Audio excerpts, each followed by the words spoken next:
Well, it's personal between me and you, and I'm going to do you some serious harm, you big stiff idiot. The Untouchable True School Sports Empire proudly presents something the boxing games are missing. Hey, what's going on? It's your boy BT, and I came here to talk some boxing with the thousands of True School Sports subscribers. Now, this is my official post-fight review for Tyson Fury versus Dillian Whyte. Tyson Fury absolutely executes one of the greatest uppercuts I've ever seen. And it's so crazy, right? Because, you know, and maybe this will be a topic for another video, but just to chime on it a little bit here. Ever since Tyson Fury has gotten with Sugar Hill Stewart, you know, you can make an argument from that point, from the Wilder rematch to now, over his last three fights, the man might just be the best knockout artist in the sport, which is crazy to say because Fury didn't always start off like that. But overall, look, it was a really good fight. I wouldn't call it a great fight. It was a good fight up until the knockout. The fight was just good or solid. It was okay, like, you know, very tactical. Very methodical from both men. You know, Dillian Whyte came out in the first round, and he came out as a southpaw, which I don't recall ever seeing Dillian Whyte fight as a southpaw. So that was very, very intriguing. Didn't really do much to Fury, as you know, Whyte was very tentative to throw anything, but it was nonetheless it was a new look, and it was a way to plant the seed in Fury's head that he will go to southpaw and make him have to adjust. The fight really, like the whole fight, Fury just it was kind of like a throwback. Like this fight in some ways kind of reminded me of the Tyson Fury Derek Chisora fights, where you got Fury, who's very skilled at boxing off of his back foot, slipping, sliding, moving, all these things. So he kind of got back to the basics and the foundations and got back to showing some of the talent and the skills that made us know who he was in the first place. You know, he went back to his foundation as a fighter, being a slick fighter, back-footed fighter, and you know, still throwing those really tricky, herky-jerky feints, which most fighters bite on and then they'll come with the right hand behind it. So he was getting his shots off, and he was landing a lot of punches, but it really just wasn't the most exciting fight. Dillian Whyte, I think round 4 or 5, maybe even 3, I can't remember what round it was. Dillian Whyte had a head clash with Fury, and this upsetted Fury a lot. And it was crazy because even though Whyte was losing a lot of rounds, there was a point in this fight where, you know, Fury looked a bit frustrated because the head clash, was expressing a lot of emotion in the ring, and Whyte was starting to land some good body shots with the right hand and the left hook and things like that. But you know, Fury got back to his boxing, and honestly, I was thinking for a second, I was like, man, this might actually get to the championship rounds.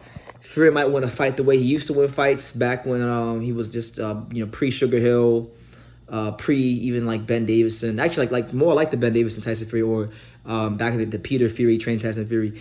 Just very, very basic and very conservative with his tactics. But it's crazy because this is the fight where I think we saw the things that made Fury a very good contender and prospect, and ultimately how he became champion. We saw that blended together with that Kronk style, you know, when Sugar Hill Stewart made Fury fight the way God designed to make him fight at 6'9", 265 plus pounds, you know, just an absolute beast of the sport. So he took some of the things that made him great and what makes him great now, and he put it all together this fight. And man, oh man, the way he knocked out Whyte, like he threw a little probing jab, and Whyte took a step. He threw it again, and Whyte took a step. And then when Whyte took that step, immediately Fury was at the right distance and space to knock him out, and he threw the right uppercut, and there you go, Tyson Fury, win number 32 in his career, and just really another great moment in what's been in my opinion, a really great career, you know. But speaking of Fury, like he did say after the fight that he's considering. Look, shout out to Fury. Look, Fury over there on the wall. Fury's over there on the wall. You know, you guys know I'm a big Fury fan, but Fury wound up pretty much saying after the fight that he's gonna retire. And I'm not gonna lie to you, me and Pops went back and forth on this on the live. If you're on the live, I appreciate you, but he promised his wife after the third Deontay Wilder fight that he would retire. Apparently they spoke, and apparently he felt that he owed it to the British fans to give him this fight.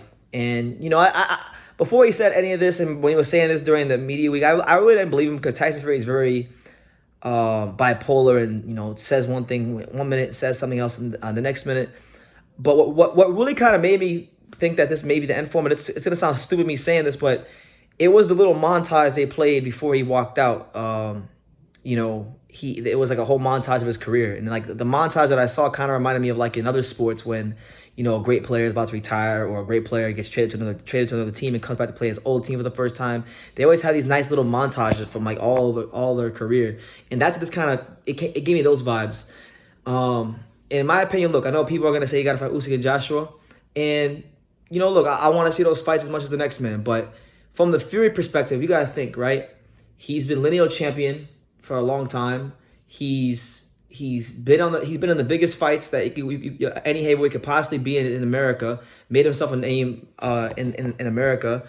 Won the title on the road against Klitschko in Germany, and now he has just done, I believe they said, the second highest crowd in the history of boxing against Dillian Whyte. So the man set out to do most of what fighters want to do. You know, he's been in the big fights. He's won big fights. He's shown you guys that when he wants to, early in his career, he can be the most speedy and defensive fighter that boxing's ever seen, maybe since like the Muhammad Ali back in the day.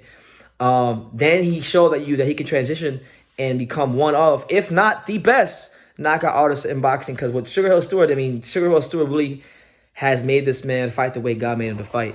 So he's shown versatility. He's shown the ability to perform on the biggest of stages. Yes, we do want to see Usyk and Joshua, but they got to finish what they got to finish. If Tyson Fury, in his heart of hearts, is truly content with his career and he wants to retire, then let the man live. Like, let the man live. I'm not too bothered about him not fighting Joshua Usyk, because the reality is, this fight could have been made a long time ago. And they fucked about with it. So it is what it is. But Tyson Fury gives Dillian Whyte, like, what, the second or third knockout loss of his career? Might even be four. I can't remember. He's been knocked out so many times. I like Dillian Whyte. I got the utmost respect for Dillian Whyte, but it's clear to see that he's not on that, like, upper echelon heavyweight level. Like, he's not on the Fury level. He's not on the Joshua level. He's not on the Usyk level. He's the level right below it, you know, like the Joseph Parker level, that Luis Ortiz, you know, that bracket, Andy Ruiz, like them kind of guys. And that's okay, because that's still a great level to be at. How many boxers pick up gloves and don't get to that level? So he has nothing to be ashamed of. He went in there and fought the best way he could. But I think Dillian Whyte maybe can have one more, maybe for him, one more fight more, and he got to hang it up, man, because he's taking a lot of punishment in these beatings he's taking. But I respect him, and I wish him the best in his career, whether he decides to box or not.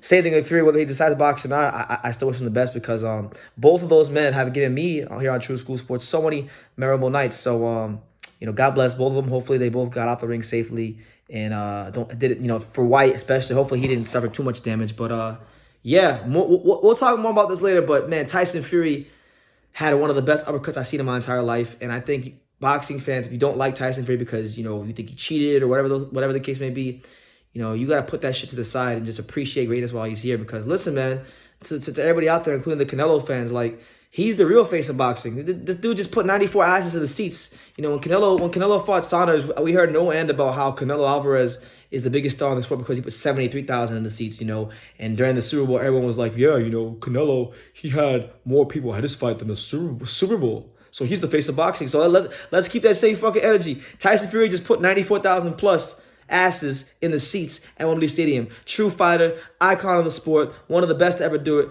Respect that man right there. Respect him, because when he's gone, the game will miss him a lot. So I'm gonna leave it at that. You guys take care. Give me your thoughts on the fight.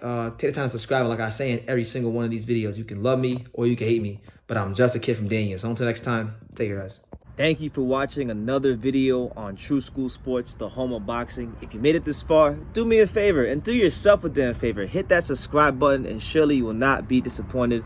You know, True School Sports bringing you the latest and greatest, the untouchable, you know, boxing content, interviews, news videos, breakdowns, live fight reaction extravaganza. We've got a great community of people here, boxing fans all over the world, from America to the UK to Australia, and on and on and on. So join the empire today. Hit that subscribe button. Take care and God.